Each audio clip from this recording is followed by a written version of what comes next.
I ran into this last week. Here's what fixed it for me. Setting up your payout method on Etsy can be a bit tricky, but once you know the steps, it is straightforward.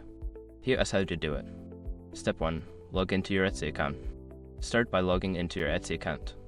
Make sure you have your shop set up and are ready to receive payments. Step 2. Go to Shop Manager.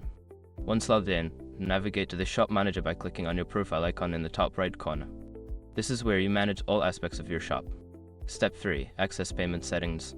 In the Shop Manager, find the Finances tab on the left sidebar and click on Payment Settings. This is where you can set up your payout method. Step 4. Choose your payout method. It allows the options for different payout methods such as bank transfer or PayPal. Select the one that works best for you and fill in the required information. Note, double check your bank account number for accuracy, as a small typo can delay your payouts.